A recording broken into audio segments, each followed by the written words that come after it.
So I think we should get going. It's 10 past 2. Let's hope that people who wanted to be here are already here. So welcome to the Social Sciences and Humanities mock panel. Our interviewee today is my colleague from the Academy of Europe, Scott Bremer. Scott is a research professor at the University of Bergen. He held, Scott, correct me if I'm wrong, an ERC starting grant, and this is the project that we're going to be discussing today is the successful project. So delayed congratulations to Scott. The format for social sciences and humanities varies every year, but the one that we will be observing today will be one where Scott will have 7 minutes to present his project, which will be followed by 20 minutes of questions from the panel. You can see the names of the panelists in front of you. If you want to know more about them, I can tell you a bit more about them. So the panel members will be Katie Anders from the University of Bergen, Özden Nergis Dolce Roca, and I apologize for what I'm doing to your names, fellow of the Academy of Europe from the University of Bologna, Phoebe Kunduri, who is a member of the Academia Europaea from the Athens University of Economics and Business, Ronan Palan from the City University of London, myself, I've already introduced myself, Mona Simeon from Glasgow, and Kotalin Solimoshi, fellow of the Young Academy of Europe and outgoing chair from the Loránd University in Budapest. That being said, let's not waste any further time. Scott, do you want to give us your presentation? Yes, if I can just share my screen so that we will require someone else to stop sharing, I guess. Can I confirm that you can see my slides? Okay. Yeah, it's all good. Our societies are patterned by the seasons. Seasons are one of the most fundamental cultural frameworks of time. But how can we live seasonally when these long-held patterns are no longer recognizable? And how do our relations to seasonal patterns affect the way we adapt to variations or changes to our climate, our environment, or in our societies? I first asked these questions when leading an adaptation research project in northeast Bangladesh. There, communities have traditionally lived by 6 seasons, though today, people told me, they struggle to distinguish 3 of these seasons: summer, winter, and the monsoon. Without the cues offered by certain seasonal rhythms, the early summer rains, mango buds, or the shifting colors of the fish in the lakes, people struggled to know the right time to act, and it became difficult to anticipate future climate conditions when the past was no longer an analog to the future. My name is Scott Bremer, and I want to talk to you today about the Calendars Project, co-production of seasonal representations for adaptive institutions. This is a project I designed to work with communities to rethink what seasons mean for them and recalibrate how they think, feel, and act around the seasons as a contribution to the field of climate adaptation. The Calendars is guided by the overarching objective to advance knowledge and understanding of how seasonal representations shape and are shaped by institutions, and critically appraise the quality of these representations for contributing to successful adaptation to seasonal change. Note that we will be looking at the ways that seasons are represented and practiced in specific institutionalized spheres of community life, rather than trying to access a general sense of seasons in wider society. I claim that it is in institutions that we see seasons in sharp relief relative to people's everyday activities. In institutions, we see how seasons act as taken for granted frameworks of rules, norms, and cultures, as seen in sociological schools of new institutionalism, for instance. calendars will focus on two particular communities as settings for seeing how groups construct frameworks of seasons: Bergen City in Norway and the rural settlements of the Coromandel Peninsula in New Zealand, where I was born. These unique settings also offer a revealing setup for comparative research, with the basis for comparison carefully justified in the proposal along various axes, things like an urban-rural split, southern hemisphere, upper to mid-latitude ecosystems, or historical considerations, including a history of colonization in New Zealand. Which institutions we will focus on will depend on our deepening engagement with the communities, but may include such institutions as municipalities, schools, health clinics, conservation groups, or beekeepers. Toward addressing the research objective, the project works in each case study along 3 phases, each steered by a sub-objective outlined in the proposal. Phase 1 will examine the seasonal cultures underpinning institutions through an extended period of ethnographic study. This means interacting with people in institutional settings to engage them in reflections on seasonality. It is a mode of interactional or constitutive, that is, descriptive co-production. Phase 2 then convenes people in institutions to critically appraise their models of a season and how well they are fitted for guiding seasonal action today. Do people's patterns of thinking and acting seasonally align with shifting seasonal rhythms of climate or phenology, for example? This work will be done in workshops and inviting people to conduct citizen science activities to measure local seasonal phenomena as a form of extended science. And based on the group's critical appraisal in phase 2, phase 3 invites people to create new representations of seasons that are calibrated to today's conditions. For this, we will subcontract the help of artists and designers. One concept and method we may use is that of boundary objects. We see that calendars, even a simple Gregorian calendar, can act as a boundary object in star and Grismer's formulation, and that they are ubiquitous across many societies and all sectors of society as a common framework. And yet, calendars are also plastic enough to be tailored to each individual's use. That is to say, they are weakly structured in common use and become strongly structured in individual use. This framing is useful both for studying the seasonal calendars people use in institutional settings, but also for recalibrating them, redrawing these calendars. For example, this is a picture of a fire calendar developed by Michelle McKemmy with communities in Southeast Arnhem Land in Australia, noting the diverse environmental rhythms tracked by those communities for knowing when to conduct cold fires, light cold fires. The calendars team will be divided across the 2 case studies. In Norway, they will be based at the University of Bergen, where myself, the principal investigator, will work with a PhD candidate and a research assistant. And in New Zealand, the team will be that half of the team will be based at Massey University, which will consist of a postdoc researcher, a PhD candidate, and they will receive co-supervision from Professor Bruce Glevovic, since they will be literally on the other side of the planet. This noted, we have planned for regular exchange between the 2 halves of the team through regular online meetings and convening the team together every 6 to 9 months to understand each other's case study.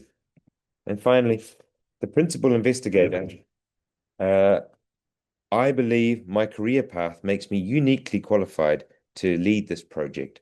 I'm experienced in leading research project teams and supervising early career researchers. I'm skilled in inter and transdisciplinary settings. I'm a leader in the theory and practice of co-production. I'm familiar with both case studies, and I'm based at a leading centre for research ethics in Norway, which I believe is important for ensuring this research is conducted in an ethical manner. Thank you. Thank you very much, Scott. We'll take now questions from the panel. Please raise your hands with the React function. If you're not a panel member but you have questions, please put them in the chat and I will try as much as possible insofar as we have time to ask Scott the questions. So, panel members, anybody wants to start? I'm happy to. I didn't see your hand raised. Sorry about that. Because I didn't know how to do it. Perfect. Well, go ahead. That's perfectly fine.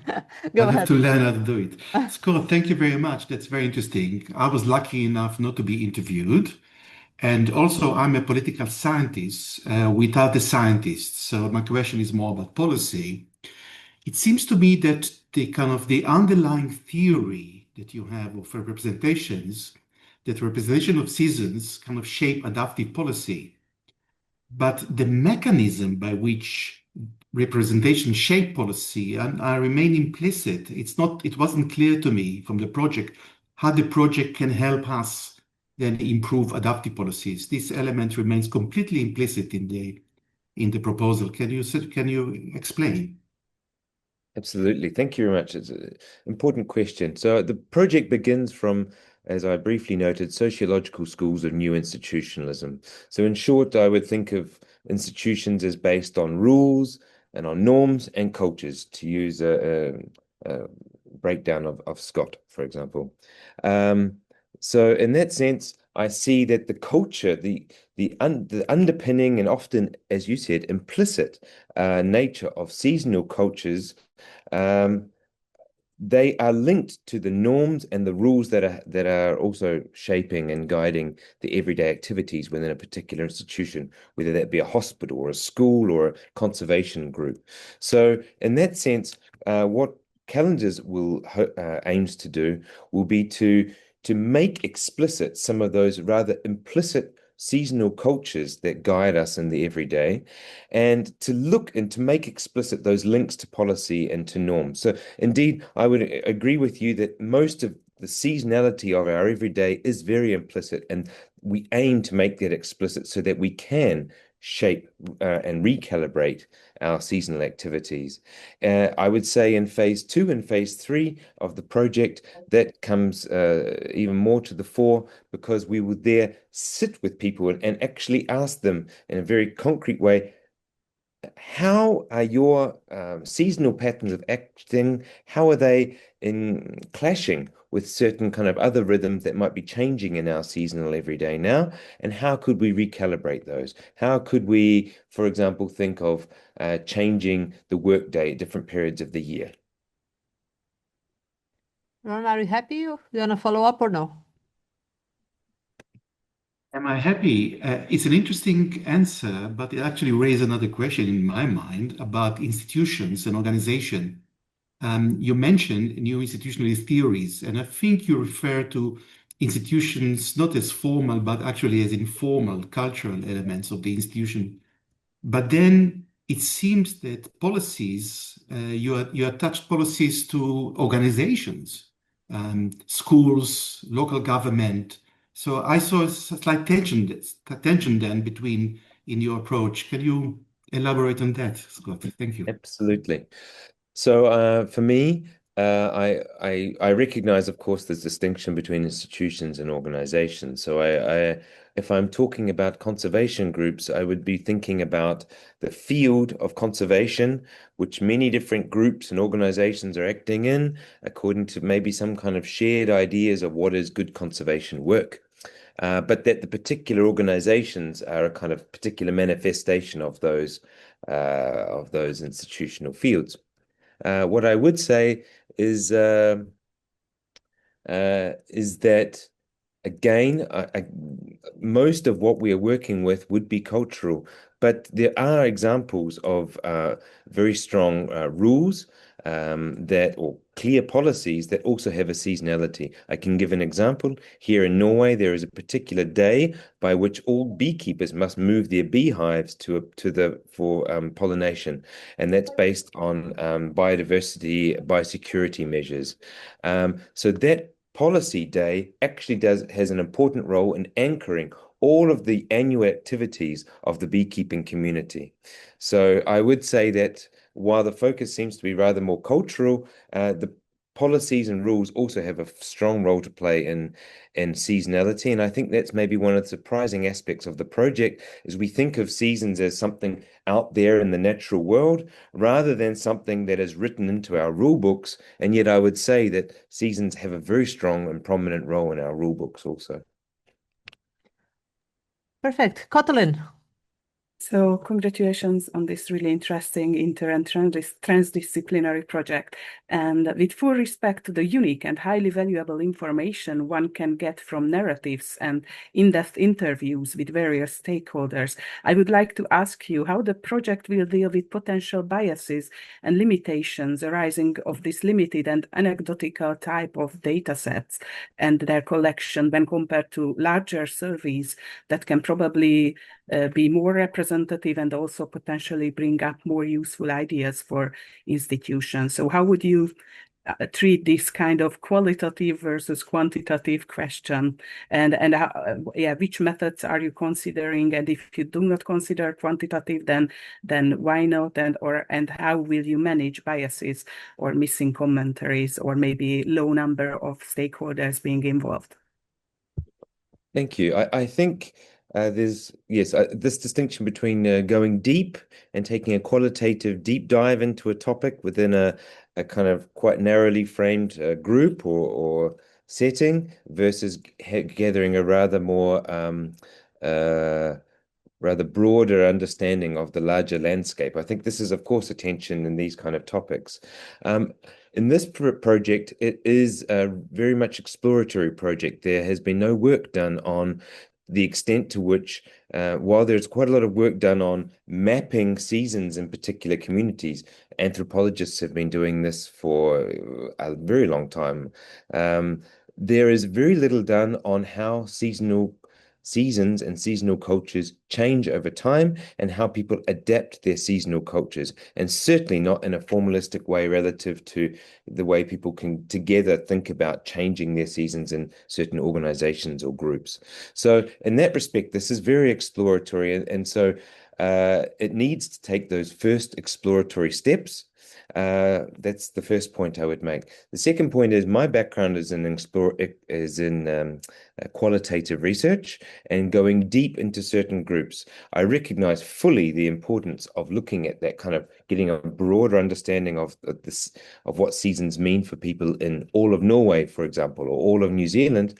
But I think what I'm aiming to do with the Calendars project is to understand get a more fine-grained understanding of what that means for a very defined group of people. There's a reason for this, as I mentioned briefly in my presentation, is that I think when we talk about seasons, it's very easy for people to lapse into kind of very generalistic terms of, oh, well, there's something like 4 of them, I guess, and autumn is a falling leaf and summer is a sun.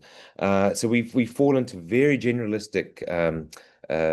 symbols and ideas of seasons, whereas I'm much more interested in understanding a more fine-grained understanding of what seasons mean for people's everyday activities. Just now, I've been talking about beekeeping, for example, and seasons are an super important temporal framework for beekeepers when they move their hives, where and when, including beekeepers here in the west of Norway. And so thank you. Once we understand that, we can see seasons in a much more in clear way of what they do for people, how people act on seasons. Katie. Thanks. Hi, Scott. Thank you for your presentation. Your project aims to generate creative outputs in the third phase. You speak about plays, posters, and potentially films in your proposal. Do you plan to evaluate whether these outputs are going to lead to durable institutional change? And if so, how might you follow this up? And if not, do they risk becoming symbolic or performative? Thank you. So when we talk about this create phase, this third phase, there is a dual objective here. The first objective is that this project is based on a co-productive relation to the groups we work with. So the idea is it's not extractive. We're not just observing them and seeing what those seasonal cultures are and then stepping out. We want to intervene in those institutions and work collaboratively with those people to rethink seasonal cultures within the beekeeping community, within schools or wherever. So in the first sense, that creative work, films or whichever creative output our collaborators actually choose, that is first and foremost a way in which we can complete that loop and collaborate on something that is going to have a durable impact within that institution. But second of all, and of course, more importantly for the academic work and advancing the field of climate adaptation, these kind of creative workshops can function as something like they're very revealing. They can be a creative node where people bring up different topics of seasonality, and they provide a source of data also, in the sense that people are when they're redrawing a calendar, for example, they will say, oh, but we mustn't forget this particular rhythm. This is really important. And then there'll be some conflict around that. Oh no, well, this timing is not so important for the rest of us in this organization. So you start to understand more about the seasonal timings of that institution too. So there's definitely a descriptive academic input or data source that can be drawn from this work as well.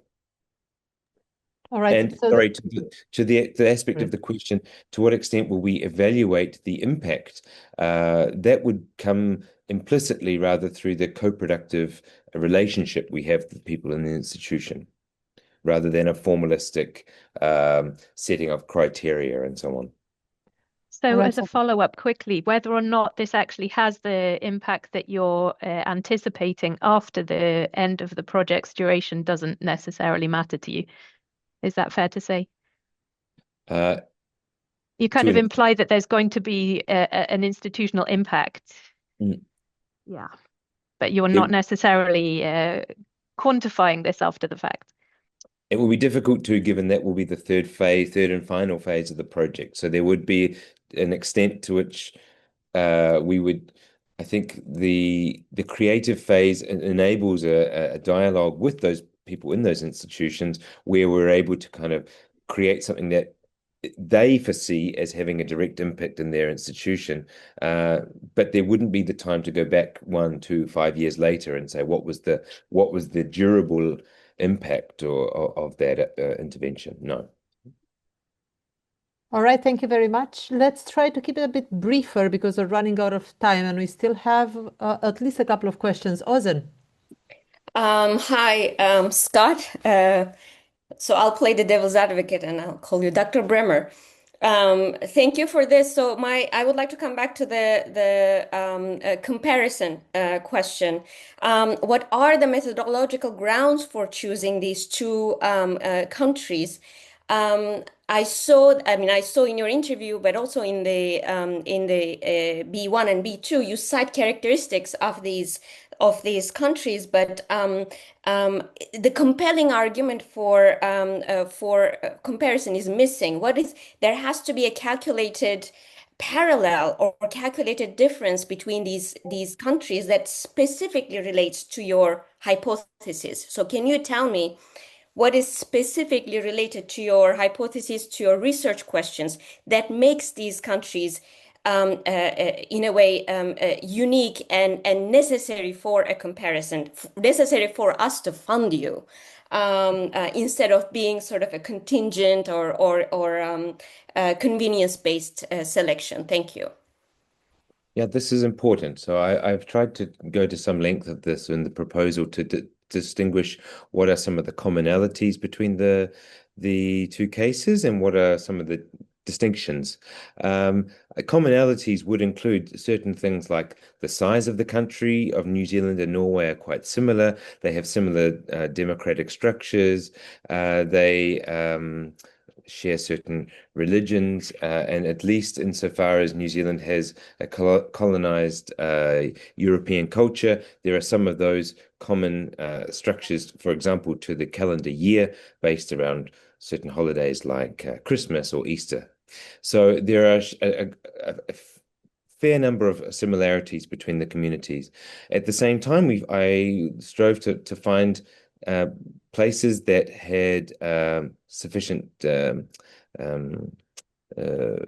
differences as well. So, of course, as I briefly raised, there is this urban-rural split, and we have a country like Norway, which has had a rather kind of long period of settlement going right back several thousand years, compared to New Zealand, which was only settled in around 12 or 1300, and then had some waves of colonialism. So there are strong similarities, but also strong differences, I would argue.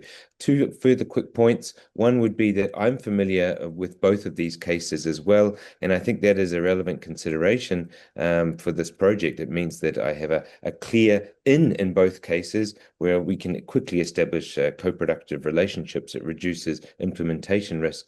And the third point I would make is that phase one is a really much more descriptive phase. So we haven't intervened in the communities there yet. We are it is more of a participant observation, ethnographic phase, where we will be within these institutions and observing them, so not muddying the waters so much. And it would require, of course, that we, for the comparison, compare like institutional settings in both places. So we will, in establishing which institutions we study, if it's schools, for example, we will work with schools in both New Zealand and in Norway. Phoebe. Yes, extremely interesting, very timely. I really feel this very intensively, especially in my country, where I was born, not the country that I work, because the climate affects the seasoning in ways that affects seasons in ways that really need call for restructuring the whole of the institutions in order to manage this change. Now, usually when we try to manage something, we look at the supply side and the demand side. And the supplies and the demand side is, of course, what people's preferences that translate into demand for productive and consumptive activities. And this side can be influenced by awareness, by pricing, by instruments, economic and social instruments. There is also the supply side. The supply side is the infrastructure, the technology, all you have at your disposal in order to use to handle changes in exogenous variables. So in your attempt to qualify what is exactly the problem and what needs to change institutionally, I don't see this interplay, because there's going to be interplay between what is there to adapt to climate change, as infrastructure, as early warning system, blah, blah, blah. But there is going to be interplay with the demand side, people behaviors, how it changes, how it adapts to what is coming with this changing in seasonality. Sorry for interrupting. We are running out of time. Yeah, that's Scott, it. if you could briefly answer the question. Yeah. Okay, thank you very much. So to that, I would say that indeed I recognize that there is a lot of inertia cooked into our institutions, and in that respect, that is based on systems of infrastructures and routines and ways of doing things, which you have now been talking about as supply or the resources that we have at hand. And I would certainly argue that our seasonal cultures act as an important resource that we have at hand. It's a kind of it's a cultural framework. It's a way in which it supports our decision making when faced with a certain situation. We have a fallback mode of understanding, okay, at this period of the year, we do this activity. We must sync this activity with this other activity or this other rhythm that we're tracking as part of our seasonal pattern. So certainly I would understand, and that I guess is for me one of the most important foci of the project is to make clear the seasonality as a resource that people have for adaptation. I would argue that the way people relate to that resource will determine whether they are adaptable or not. I can imagine scenarios and paint scenarios where people are locked into a particular seasonal way of thinking, and that could be very maladaptive, or indeed adapt in ways that is quite maladaptive. For example, Norwegians every summer will fly, or have been at least, flying to the south of Europe to find summer, because the summer conditions here are not the summer conditions they expect.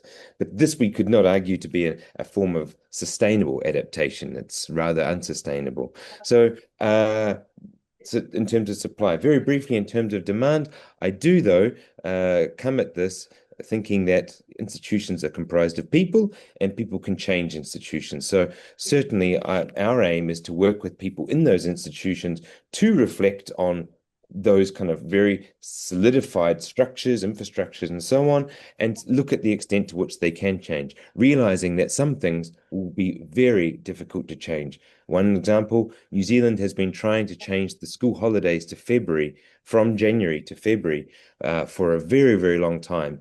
And there's just so much wrapped up in that tourist season, the tax year, that it makes it impossible. Very good answer. Thank you. All right, let's thank Scott. We can even illegally applaud his answers, even though that would certainly not happen in the real thing. Thank you very much. So the next thing that we're supposed to do is I'm going to ask the panel members to give us their thoughts about how this went. So to discuss among themselves as though this would be a real case scenario, as though Scott just left the room. And now we can start gossiping about how it went. I think we can do this freely. We don't need to raise hands. There are not so many of us, so I think we can just go ahead and do it. Really. Who wants to kick off? Well, I'm happy to start. Maybe that's helpful. Sorry, Katie, go ahead. I can go after. I can start with a very generic point, and that was that I thought Scott gave extremely thorough and well-considered answers, but they were a little bit long sometimes.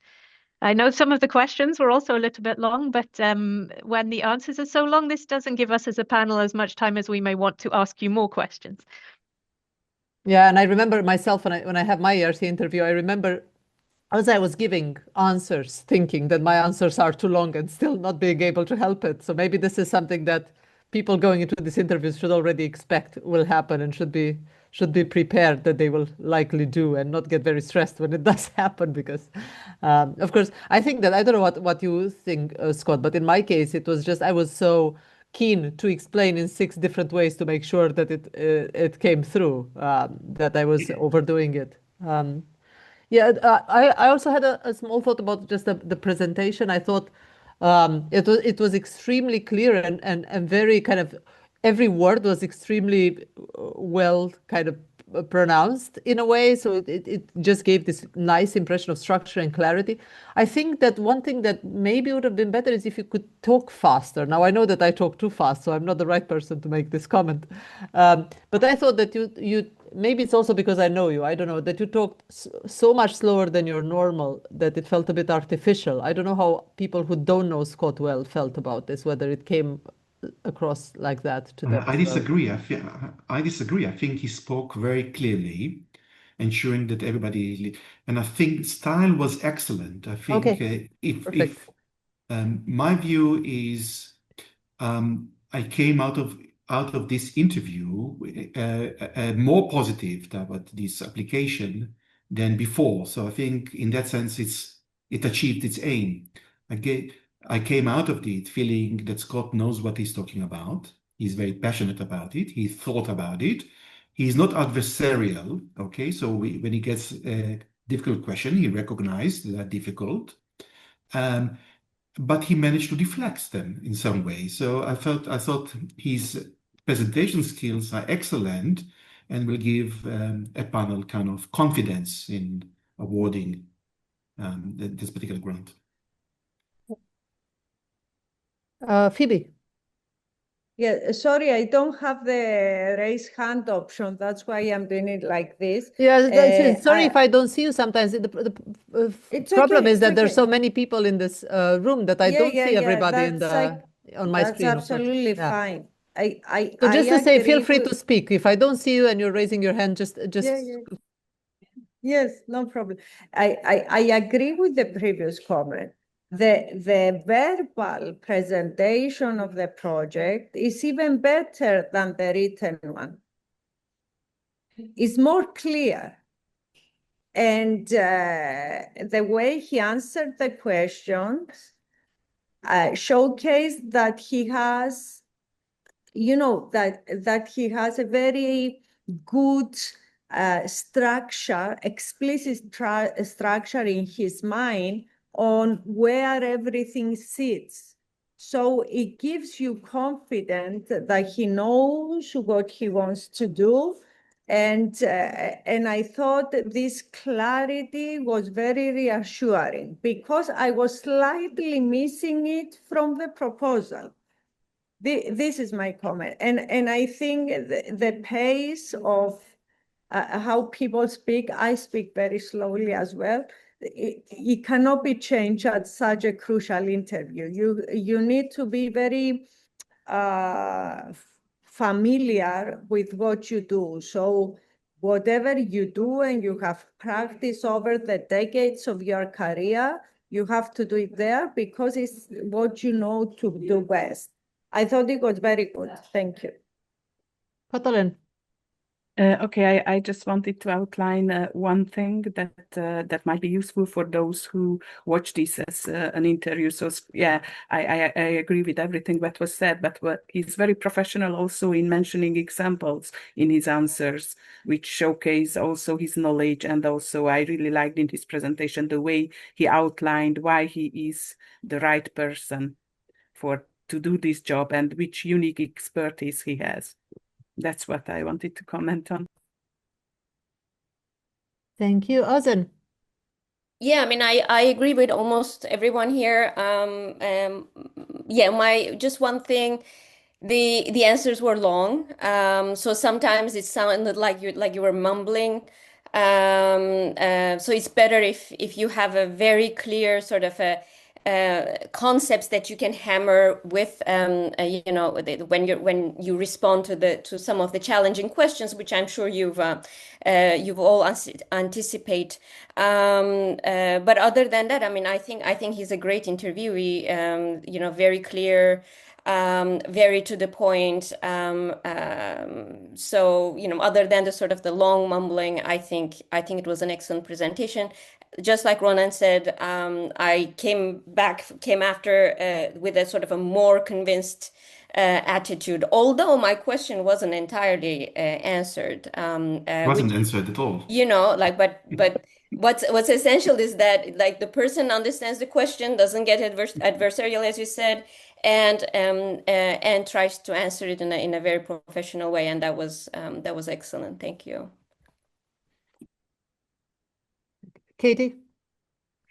I thought it was really cool and a little bit unique that you began the presentation with a personal anecdote about your own research experience, and then you went to the title slide with your name and the project title on it. And I think that would have distinguished you from other interviewees. And when we think that these ERC panels are probably hearing from maybe 15 people a day, this is something that will make you stand out and will make people remember your presentation. I think it was very personable. And I think that with the use of examples also throughout the presentation with pictures and, things that really personalize your research for us as a panel was extremely impactful.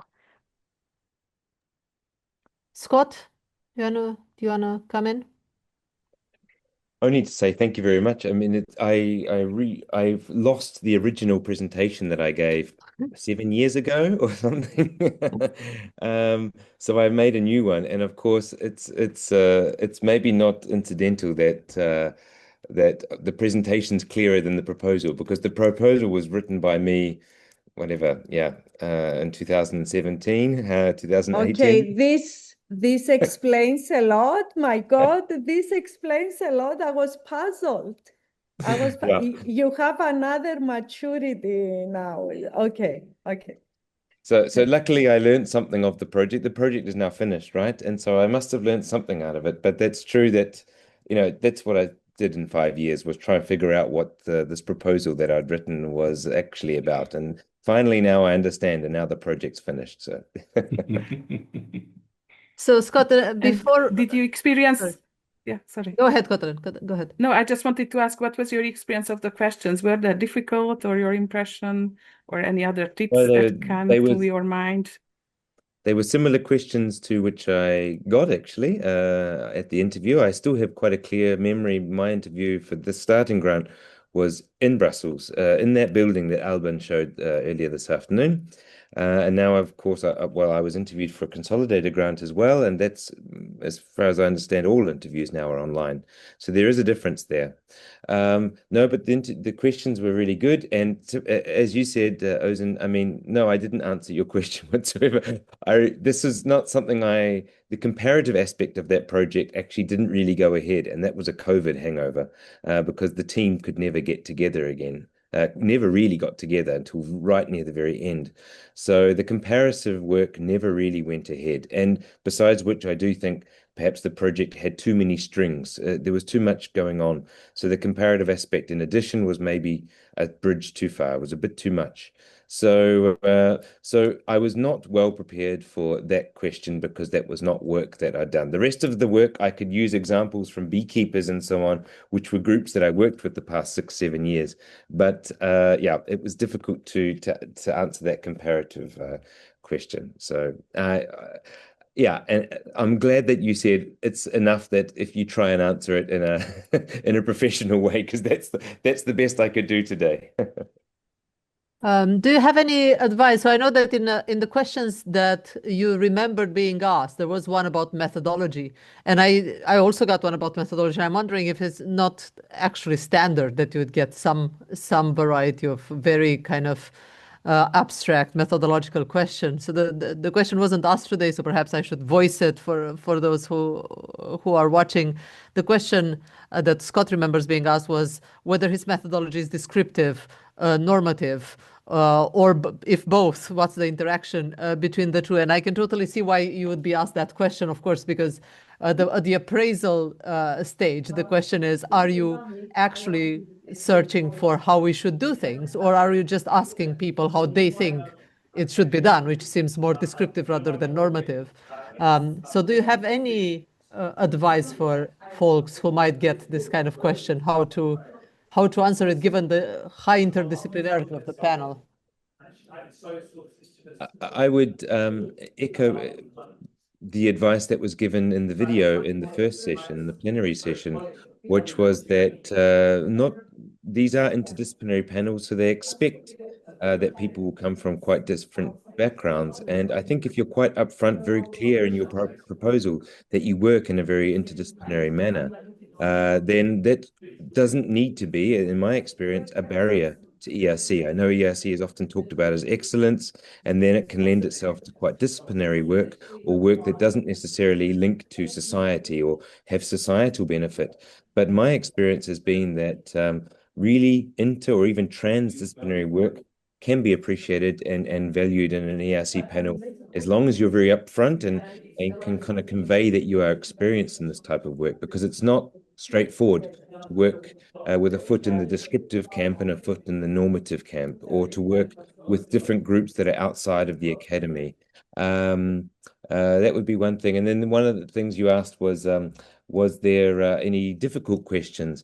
I do remember one question which I was given because it kind of stuck with me. And I wondered if sometimes interviewers, though they are always on your side and want you to perform, that maybe they also just want to see how you might act when kind of thrown a curveball. And I remember that one of the people interviewing me said, you know what, honestly, you're asking for far too much money for the amount of work you said you're going to do here.